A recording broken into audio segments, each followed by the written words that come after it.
Professional life कैसी थी, कहाँ से स्टार्ट लिया? कोहाट में मेरी पहली पोस्टिंग हुई थी। जी। उसके बाद फिर पूरा पाकिस्तान फिरा। मैं जंग के इलाकों में भी रहा, कारगिल की जंग लड़ी मैंने। अच्छा। उसके बाद मैं लाइन ऑफ कंट्रोल पर कोटली, आज़ाद कश्मीर, ततावानी सेक्टर में रहा। मैं बलूचिस्तान में 5 साल रहा, साउथ वजीरिस्तान में 2 साल रहा। बड़े बहुत एक्टिव पीरियड था, बहुत लड़ाई जारी थी उस दिन वहाँ। तो इसी तरीके से कह लीजिए कि ज़्यादातर मेरा एक्टिव सर्विस में वक्त गुजरा। एक्टिव सर्विस में कारगिल में कैसा तजर्बा था? क्योंकि उस वक्त तो जो शुरुआत थी, उस वक्त मोरल जो है वो नेशन का और आर्मी का और तरह था, और उसके बाद जो मोरल जो है वो काफ़ी गिर गया। बहुत सारे ऐसे इवेंट्स हो गए कि कौम भी मायूस हुई, जवान भी यकीनन मायूस हुए होंगे। वो एक इतना बड़ा वाक़या था, इतना बड़ा, मैं कहूँगा कि एक हैपनिंग थी, बहुत बड़ा फिनोमिनन था। उस पर इतने थोड़े वक्त में तो पूरी गुफ्तगू नहीं की जा सकती। जी। मैं ज़ाती तौर पर कारगिल शहर के काफ़ी करीब था, और जंग तो बहुत हौलनाक थी। वो ख़ास तौर पे जो एरियल बम्बार्डमेंट थी। जी जी। इसी तरह हमारे जवानों ने एक बेमिसाल जुर्रत का मुजाहरा किया, जिसका मैं ऐनी शाहिद। अलबत्ता जो हमारा दुश्मन है उसकी तरफ से भी बहादुरी के वाक़यात हुए, और उन्होंने कई जगहों पर वो चौकियां जो हम ले चुके थे उन्होंने वापस भी ले ली। हर चौकी की एक कीमत होती है, जो उसे अदा कर दे वो उसकी हो जाती है। हमने भी उनसे चौकियां ली, भी हमसे ली।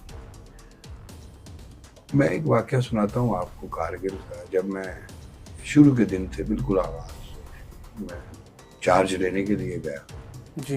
तो मुझसे पहले जो ऑफिसर उस चौकी पे था उसने मुझे चार्ज हैंड ओवर करके फिर खुद नीचे चले गए। वो मुझे आगे बहुत बड़ी एक वादी थी, और उस वादी में ऐसे दिखा रहा था कि ये जगह जो है दुश्मन का कैंट है, और इस जगह पर फलां चीज़ है, इस जगह पर फलां चीज़ है। तो उसने कहा वो दूरदर्शन की इमारत है जो उनका टेलीविज़न है, और ये आकाशवाणी की इमारत जो उनका रेडियो है।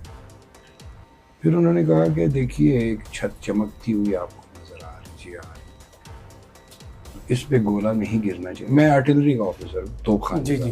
तो कहने लगे इस पे गोला नहीं गिरना चाहिए, ये मस्जिद है। अच्छा।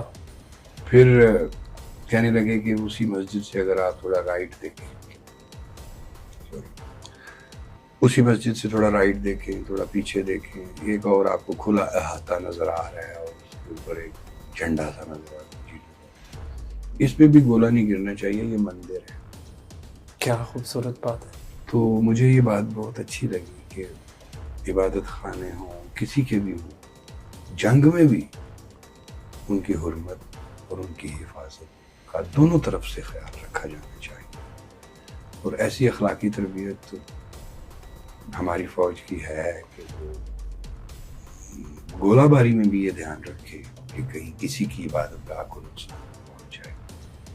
अब आजकल भी एक जंग हो रही है, इसराइल और गजा में हो रही है जंग। तो आप देख रहे हैं कि चाहे वो मसाजिद हैं, चाहे वो चर्चेज हैं, चाहे वो अस्पताल हैं, कुछ भी महफूज नहीं। और कहने को वो ये कहते हैं कि हमारी फौज बड़ी अखलाकी फौज है। बिल्कुल गलत बात है जो वो करते हैं।